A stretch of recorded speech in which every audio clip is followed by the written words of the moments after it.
일본 도쿄 등에 발령된 코로나19 긴급 사태가 이달 말까지 다시 연장됐습니다. 일본 정부는 백신 접종 등을 전제로 규제 완화를 추진할 방침이지만 전문가들의 우려가 적지 않습니다. 도쿄에서 이경아 특파원이 보도합니다. 스가 총리는 대책본부 회의를 열어 도쿄와 오사카 등 19개 지역에 대해 이달 말까지 긴급사태를 연장했습니다. 기존 발령 지역 가운데 단 2곳을 뺀 나머지 지역 모두 해당됩니다. 신규 감염자 수가 줄고는 있지만 의료 상황은 크게 나아지지 않고 있기 때문입니다. 한편으로 일본 정부는 백신 접종이 진전되고 있는 점을 들어 규제 완화를 추진하고 있습니다. 준긴급사태 지역은 음식점 등의 영업시간을 연장하기로 했고 앞으로 긴급사태 중에도 지역 간 이동과 행사 등의 제한을 풀겠다는 겁니다. 接種証明や検査の陰性証明を活用し、制限を緩和していきます。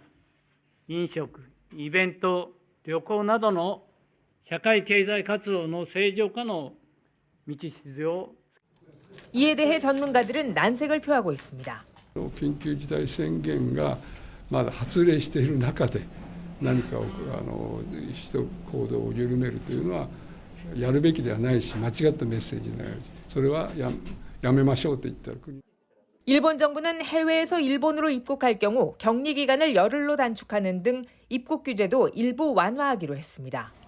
하지만 변이 바이러스가 속출하는 데 대한 우려가 가라앉지 않고 있습니다.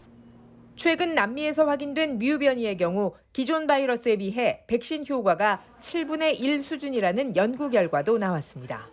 今までの免疫等々に対して影響があるのではないかというような話が出てきていますから、ミュー株も含めて水際をどうしていくんだというようなご意見があったりであります。 기자회견에서 스가 총리는 긴급사태 연장이 불가피해지면서 코로나 대응에 전념하기 위해 자민당 총재 선거에 나서지 않기로 했다고 밝혔습니다. 코로나와의 공생을 어떤 방식으로 실현해 갈지 그 구체적인 과제는 이제 다음 총리 손으로 넘어가게 됐습니다. 도쿄에서 YTN 이경아입니다.